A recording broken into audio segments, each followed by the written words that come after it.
பேராசிரியர் முனைவர் இரா மனோகரன் அவர்கள் இங்கே என்னை அறிமுகப்படுத்துகிற போது அவருடைய மாணவர் என்று சொல்லாமல் அவருடைய நாட்டு நலப்பணி திட்டத்தினுடைய தலைவராக இருந்தவர் என்று சொன்னார். அதைவிட அவர்தான் எனக்கு வழிகாட்டி என்பதை நான் உங்கள் முன் அப்பட்டமாக சொல்லிக்கொள்ள விரும்புகிறேன்.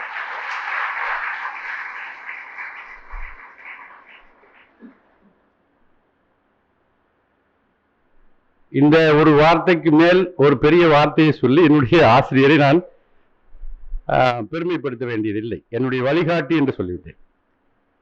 அவர் சொன்ன அந்த அறிமுக உரையிலே இப்பொழுது சமீபத்தில் நடந்த ஒரு நிகழ்வை சொன்னார்கள். அதை சற்று விரிவாக சொல்லிவிட்டு நான் என்னுடைய தலைப்புக்கு போக விரும்புகிறேன்.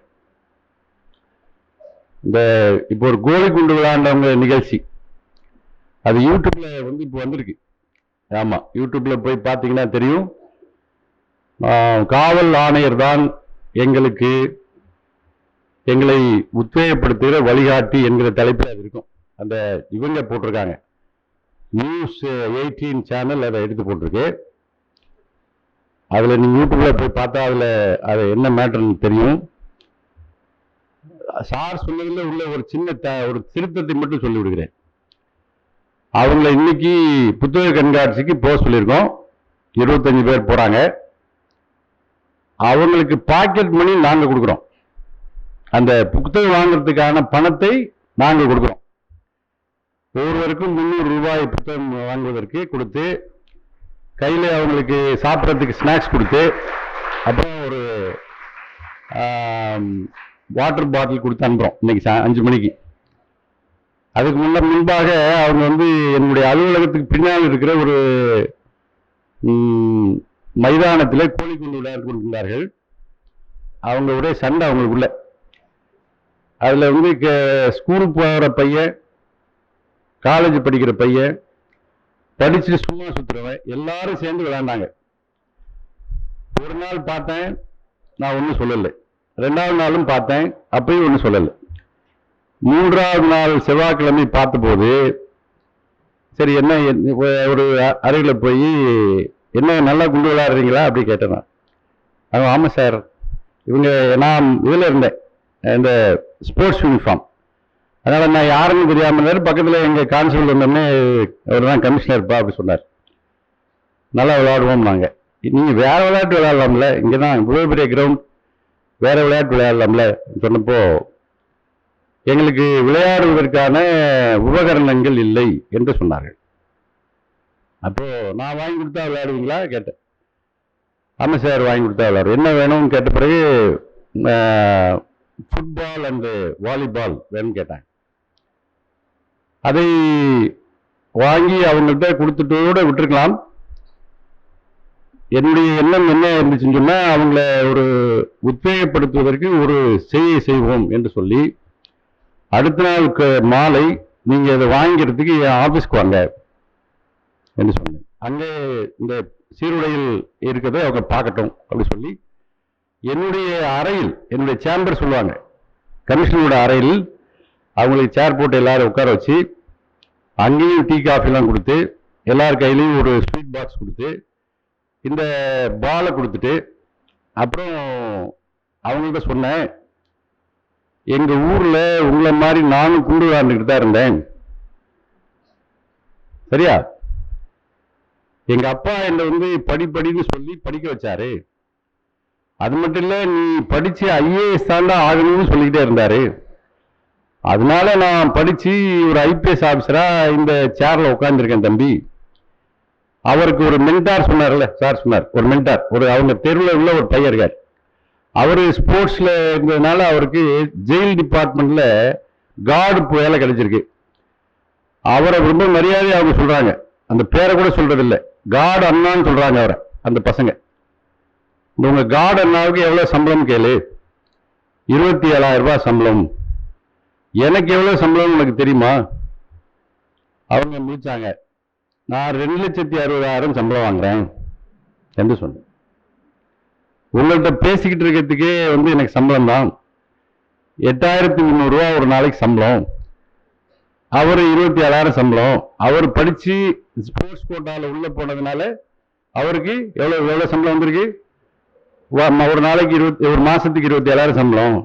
எங்க அப்பா படிச்சு நீ வந்து பெரிய ஆள் ஆகுன்னு சொன்னதுனால நான் இங்க உட்காந்து ஒரு நாளைக்கு 8,300 சம்பளம், ஒரு 2,60,60,000 சம்பளம்னு சொன்னேன். இதெல்லாம் அவங்களுக்கு புரிஞ்சிருக்குமா புரியலையான்னு எனக்கு தெரியல. ஆனா சின்ன பசங்க அவங்க வாய் பிளந்து பார்த்தாங்க. ஏன்னா அவங்க யார் என்று சொன்னால் அனைவரும் மாநகராட்சியில் துப்புரவு பணியாளர்களாக இருக்கிற அவங்களுடைய குழந்தைகள் எல்லாருமே. அப்போ அவங்க தாய் தந்தையருடைய வருமானம் எவ்வளவு என்பது அவங்களுக்கு தெரியும். இதை செய்ததால் அவங்க அப்படி சொன்னது மூலமா நானும் இந்த இடத்துல வந்து உட்காரணும், ஒரு விதை அவங்களுக்கு விழும் என்கிற எண்ணத்துல சொன்னதான் இந்த செய்கை. அவங்களுக்கு மிகப்பெரிய மகிழ்ச்சி. அடுத்த நாள் அன்னைக்கு யாரும் இந்த டிவி மீடியாலாம் ஒன்றும் வரல. நாங்க வந்தோம், எடுத்தோம், எங்க ஆளுங்க போட்டோ எடுத்தாங்க, அவ்வளவுதான். நெக்ஸ்ட் டே இதை கேள்விப்பட்டு இவர் போய் யாரு நியூஸ் 18காரரு அவரா போய் அவங்களெல்லாம் பார்த்து பேசி போட்டோலாம் எடுத்து வீடியோலாம் எடுத்துட்டு அப்புறம் எனக்கு சொன்னார், சார் நல்லா ரொம்ப மகிழ்ச்சியா இருக்கு சார், அவங்க நல்லா சந்தோஷமா சொல்றாங்க சார். இதை சொல்வதன் மூலமாக இந்த காவல் ஆணையருக்கு பெருமையா அல்லது மூர்த்திக்கு பெருமையா என்பதெல்லாம் இல்லை. இந்த பதவியை என்னால் எப்படி பயன்படுத்திக் கொள்ள முடிகிறது என்று சொன்னால், மிகச் சாதாரண மக்களை போய் எளிதாக அணுகுவதற்கும் அவர்களை முன்னேற்றுவதற்கும் இந்த பதவி பயன்படுகிறது என்பதுதான் இதனுடைய தார்மீக அடிப்படை. நீ வளர்ந்து விட்ட பிறகு கீழே இருக்கக்கூடிய பிரச்சனைகள் என்ன என்று உன் மனதுக்கு தெரியாது என்று சொன்னால் அந்த பதவிக்கு நீ வந்து எந்த பயனுமே இல்லை. இங்கே மேடையில் உட்கார்ந்து இருக்கிற அலுவலர்கள் அனைவருமே அந்த எண்ணத்தில் தான் உங்கள் முன்பாக உட்கார்ந்து இருக்கிறார்கள். செல்வம் ஐஏஎஸ் இமாச்சல் பிரதேசத்தில் உள்ள ஒரு ஐஏஎஸ் ஆபிசர். அவரும் மிக நீண்ட நாள எனக்கு தொடர்பில் உள்ளவர். அதே மாதிரி பழனிசாமி ஐஏஎஸ் அவரும் வந்து பல மாநகரங்களிலே வேலை பார்ப்பவர். அவர்களுக்கு உங்களை தேடி வந்து பேச வேண்டிய அவசியம் என்ன இருக்கிறது? அதே போல் எங்களுடைய பேராசிரியரோ அவரோட சேர்ந்திருக்கிற டீம் மெம்பர்ஸோ அவங்களுக்கு எங்க பேராசிரியர் ஓய்வு அவங்க ரிட்டையர் ஆகி ரொம்ப நாள் ஆச்சு. அவங்க வீட்டில் பேசாம இருக்கலாம். மேடமுக்கு உள்ள பிரச்சனையே அதுதான். அவர் எனக்கு புரிஞ்சுக்கிட்டே இல்லை. மேடம் வந்து கேட்டா என்ன சொல்லுவாங்க, அவர் ரிட்டையர் ஆனா வீட்டில் இருக்க மாட்டேங்கிறாரு. அப்படி எங்கிருந்தாலும் இயங்கிக் கொண்டே இருக்கிற ஒரு மனிதர். இவங்களுக்கெல்லாம் வந்து உங்க மேல அக்கறைக்கான வாய்ப்பு என்ன? ஏன் அவங்க அக்கறைப்படுகிறார்கள் என்று சொன்னால், இங்கே உட்கார்ந்து கேட்டுக்கொண்டிருக்கிற உங்களில் அனைவரும் அவங்களுக்கு விருப்பம். அவங்க அனைவருமே ஒரு நல்ல நிலைமைக்கு வர வேண்டும் என்பதுதான் நான் முதற்கொண்டு இந்த மேடையில் இருக்கின்ற அனைவருக்குமான விருப்பம். அதிலும் குறிப்பாக நீங்கள் பொதுப்பணிக்கு வர வேண்டும் என்கிற அடிப்படையில் தான் இந்த நிகழ்ச்சியை ஏற்பாடு செய்திருக்கிறார்கள். இந்த பொது பணிக்கு வருகிறவர்கள் குறித்து இந்த கல்லூரி ராணி அண்ணா கல்லூரி இல்லையா? அண்ணா யாரு?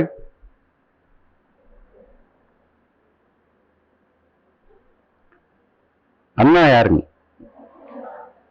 முன்னாள் முதல்வரா? அப்படிதானே? பேரறிஞர் அண்ணா அவங்களுடைய மனைவி பேர்ல தான் இந்த ராணி அண்ணா கல்லூரி இருக்கு இல்லையா? பேரறிஞர் அண்ணா அவர்கள் தன்னுடைய தம்பிகளை பார்த்து சொல்லுகிறார். அண்ணா வந்து கடிதம் எழுதுகிற போதெல்லாம் வந்து அன்பு தம்பிக்கு என்று எழுதுவார். பின்னாடி கலைஞர் அவர்கள் எழுதுகிற போது உடன்பிறப்பே என்று எழுதுகிறார்கள். அது மாதிரி அண்ணா அவர்கள் எழுதுகிற போது அன்பு தம்பிக்கு என்று எழுதுவார். தம்பி என்று அவர் சொன்னால் தங்கைகளும் பொருந்தும். தம்பிக்கு தானே எழுதியிருக்காருன்னு நீங்க நினைக்கக்கூடாது. பொதுப்பணியில் இருக்கக்கூடிய தம்பிகளுக்கு அவர் சொல்லுகிற பொன்மொழி அல்லது அறிவுரை என்ன என்று சொன்னால், ஆங்கிலத்தில் நான் சொல்லிவிட்டு அதுக்கு தமிழ்ல சொல்லுகிறேன்.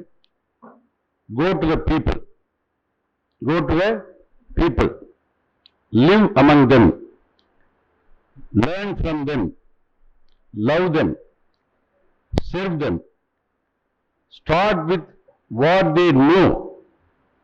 Start with what they know and build on what they have. இதான் அவர்கிட்ட சொன்னது. I will repeat again, go to the people, மக்களிடம் செல்லுங்கள்.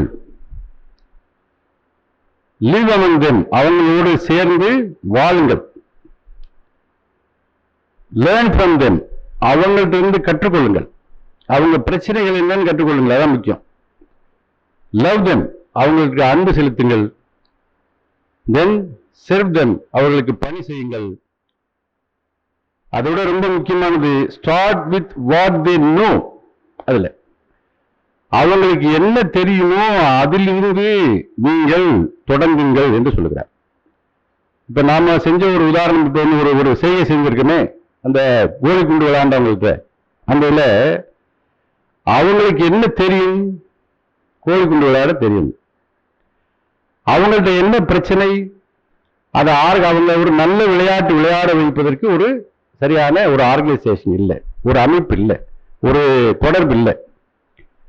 அதனால start with what they know and build on what they have. அவங்கள்ட்ட என்ன இருக்கோ அதிலிருந்து நீங்கள் உங்களுடைய கட்டமைப்பை உருவாக்குங்கள் என்று சொல்கிறார். இது அவர் தம்பிகளுக்கு சொன்ன அறிவுரை என்கிற போது தங்கைகளுக்கும் அவர் சொல்லியிருக்கிறார் என்பதை முன்பே சொல்லிவிட்டேன். இது யாருக்கு சொன்னார் என்பதையும் சொல்லிவிட்டேன். யாருக்கெல்லாம்? To those who want to engage themself in the public service. பொது பணி ஆற்ற விரும்புகிற தம்பிகளுக்கு அண்ணா அவர்கள் சொன்னார். இதை நீங்கள் மனனம் செய்து கொள்ளலாம். பொதுப்பணி என்கிற வார்த்தைக்கு இப்ப என்ன வருதுன்னா, இப்ப நாங்கெல்லாம் பப்ளிக் சர்வீஸ்ல இருக்கோம். உங்க ப்ரொஃபசர்ஸ் முதற்கொண்டு எல்லாருமே பப்ளிக் சர்வீஸ் தான். இந்த சர்வீஸ்ங்கிற வார்த்தையே மறந்துட்டு எல்லாருக்கும் என்ன தோணுதுன்னா, இந்த பதவியை எப்படி பயன்படுத்தினா ஒரு அதிகாரம் மிக்க ஒரு பதவியாக நினைத்துக் கொண்டிருக்கிறார்கள். அது உங்க முதல்வராக இருந்தாலும் சரி, அல்லது என்ன மாதிரி ஒரு பெரிய போலீஸ் ஆபீசராக இருந்தாலும் சரி, இங்க மேடையில் இருக்கிற ஐஏஎஸ் ஆபீசர்களாக இருந்தாலும் சரி, ஐஏஎஸ் ஆபீசர்களாக இருந்தாலும் யாரா இருந்தாலும் என்ன நினைத்துக் கொண்டிருக்கிறோம் நாம் அனைவரும் என்றால், இதை ஒரு அதிகாரம் மிக்க பதவியாக, அதிகாரம் குவிக்கப்பட்ட ஒரு பதவியாகவே எண்ணிக்கொண்டிருக்கிறோம். அது அல்ல. இந்த அதிகாரம் மக்களுக்கு பணி செய்வதற்காக கொடுக்கப்பட்ட அதிகாரம். இந்த அதிகாரத்தை வைத்துக்கொண்டு நான் மிகப்பெரிய மனிதர் என்று சொல்லிக் கொள்வதல்ல. இல்லை, நான் மிகச் சாதாரண மனிதன் தான். இந்த அதிகாரம் உங்களுக்கு சாதாரண மக்களுக்கு பயன்படுவதற்கான அதிகாரம் என்கிற எண்ணம் வர வேண்டும். நீங்க பொதுப்பணியில வந்த பிறகு இந்த எண்ணத்தோடு பொதுப்பணி ஆற்றினீர்கள் என்று சொன்னால்தான் மக்களுக்கு அது பயன்படுகிற ஒரு பொதுப்பணியாக அது இருக்கும். வீடியோ உங்களுக்கு பிடிச்சிருந்தா லைக் பண்ணுங்க, ஷேர் பண்ணுங்க, சப்ஸ்கிரைப் பண்ணுங்க, கமெண்ட் பண்ணுங்க, பெல் ஐக்கன் பிரஸ் பண்ண மறந்து போயிடாதீங்க. அப்பதான் நாங்க போஸ்ட் பண்ற வீடியோவோட நோட்டிபிகேஷன் உங்களுக்கு வரும்.